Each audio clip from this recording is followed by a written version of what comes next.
Welcome to Resistance Pilatchi, calm 10 minutes intermediate level, starting with a butterfly.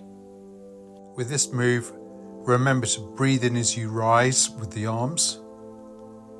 Taking a breath in here, expanding the chest, palms facing forwards, then coming down. So it's almost like a butterfly stroke in the pool. And as we pull the arms down, we're breathing out.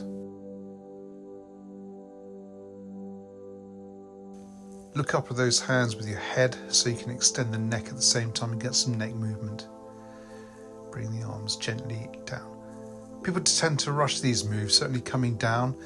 The idea is to keep it slow and controlled with time under tension, which actually strengthens your musculotendinous junctions and helps those recover from injuries, providing it's not too acute.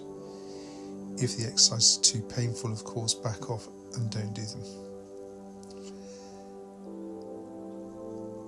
So you can see the slow rise, breathing in, sinking down with the knees at the same time, with the fingers and hands totally relaxed as you recover. We're doing about 8 reps with each of these moves in one position. If we're changing from side to side, it's normally about 4 on each side.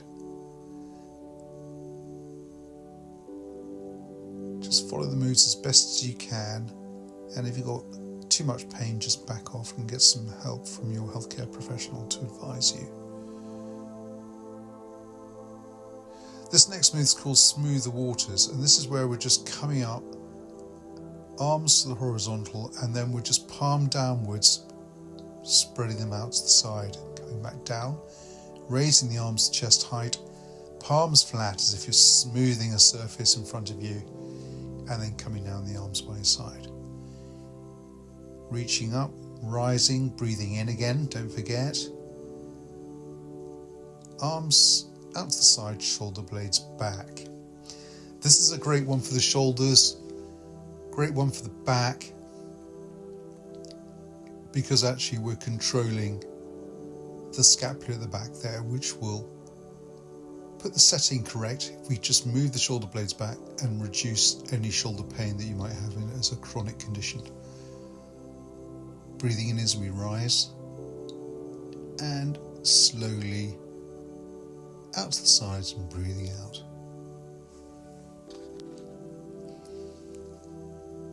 Great way here to start the class off. It's relatively straightforward and a nice calm exercise to get you going.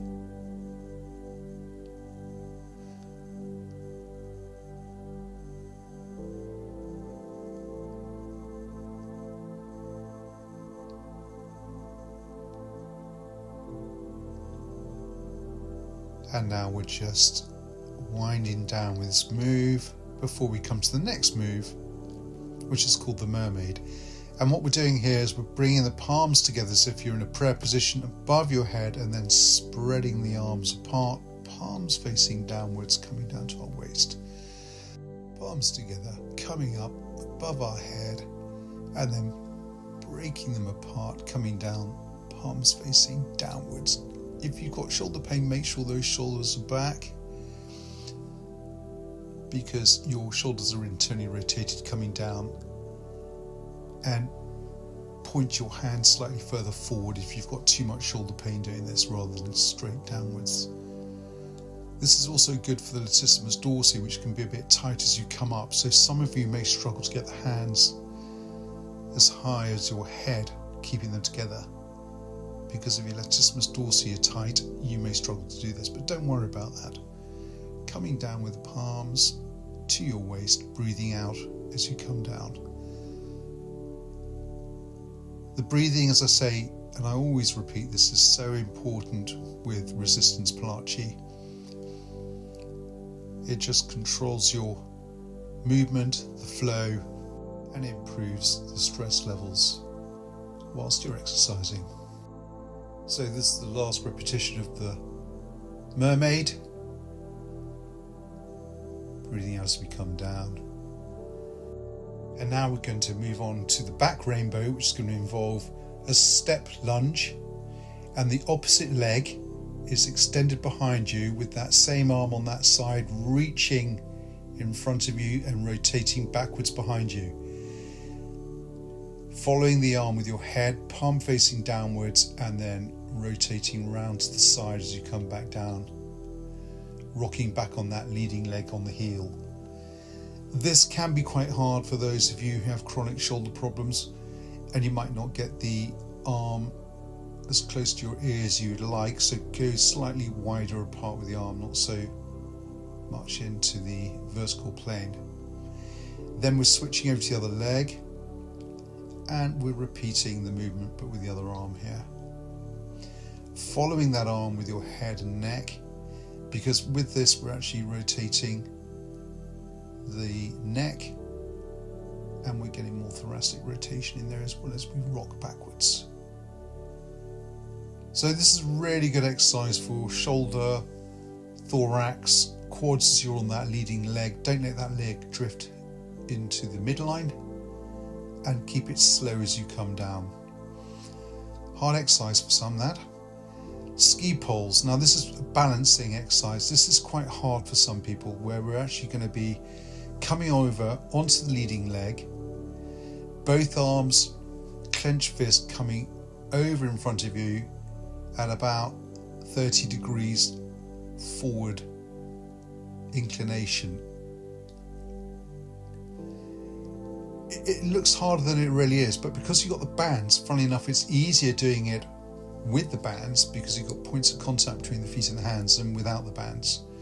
But even so, it is challenging. Great for balance and great for quads control on that leading leg. Also good for glutes with that back leg as it extends. You're using glutes to lift that leg off the ground. And we're using shoulders and chest to obviously raise the arms up. Ankles are working hard as well for those of you who've got ankle injuries. Brilliant exercise, but quite hard, quite advanced. Once you get used to it, it gets easier. So the next move after that rather difficult one is called the high march, and actually this is quite difficult as well. So what we're doing is we're coming into a high march position with the knee raised to about 90 degrees if you can, and the opposite arm taking the tension up on that leg that's on the ground. So you can see the leg that's taking the weight has the arm extended on the same side, and the opposite knee is coming up and the hip to 90 degrees flexion. Now some of you with hip pain may struggle to do this, so again, if you're just lifting your foot slightly off the floor, that's fine. Don't worry about getting it all the way up. And this will definitely challenge your balance. It'll work your glutes, it'll work your ankle, your shoulders, your abs, your back. Quite a challenging exercise again. Just do what you can with this, and the more you do, the better it'll get. This next move is called push the waves, a nice one to go to after those difficult ones.